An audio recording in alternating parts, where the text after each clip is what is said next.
fait avec le choix de M. Jamel Belmadi.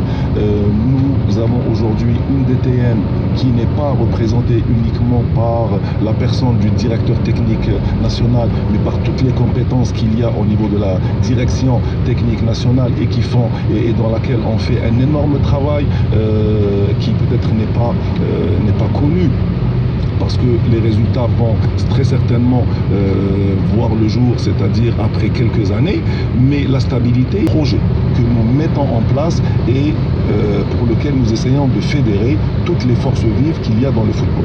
Mais est-ce que vous avez une visibilité sur ce que sera le football dans 2 ans, 3 ans, 4 ans? Oui, est-ce que vous savez où est-ce que vous allez, monsieur Mais parfaitement, nous essayons de remettre le train du football sur rail, à savoir remettre tout le monde à travailler sur la formation. Et nous savons pertinemment que si les clubs se remettent à travailler, la fédération et au niveau des ligues, comme je l'ai dit lors de l'Assemblée générale, c'est aujourd'hui une nouvelle page qui doit se tourner et nous devons maintenant essayer de travailler sur la conscience et l'état d'esprit avec lequel doit réfléchir le dirigeant du football, à savoir retravailler la base et donc la formation. Et je suis persuadé que si nous prenons ce chemin-là et nous retravaillons cette base, nous allons très certainement aboutir sur un résultat qui sera bien meilleur que ce que nous avons aujourd'hui, à savoir des sélections de jeunes performantes et automatiquement avec le temps un championnat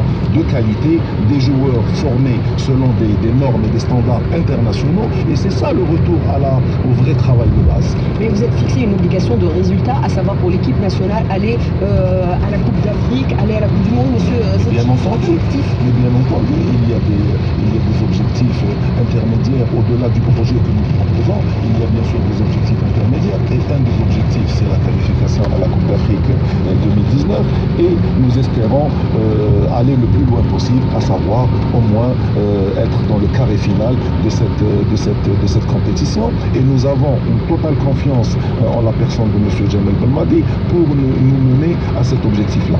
Est-ce que aussi parmi vos obligations de résultat, c'est assurer une totale transparence par rapport à ce qui se produit au niveau du football? Je m'explique, véritable tempête médiatique actuellement, la BBC et l'hebdomadaire France Football ont mené une enquête montrant que le football national est gangréné par la corruption. Saaden, la presse Saaden, a rajouté, l'ancien sélectionneur national, a rajouté une couche à tout cela en parlant d'arrangement du match Algérie-Égypte en 2010. Quel est votre commentaire d'abord sur la déclaration de M. Saaden et puis sur l'enquête de la BBC et de l'hebdomadaire France? Vous savez, moi j'ai pas, désolé, mais moi je vais pas de ces paroles.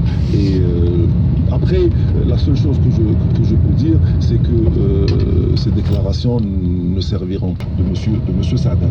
Quant à la première partie de votre question, vous savez, le rapport de la BBC, comme vous le dites, n'apporte absolument rien de plus que tout ce qui a été dit durant ces 15 ou 20 dernières années. Après, vous savez, cette histoire de ce qu'on appelle la corruption, vous savez, est un phénomène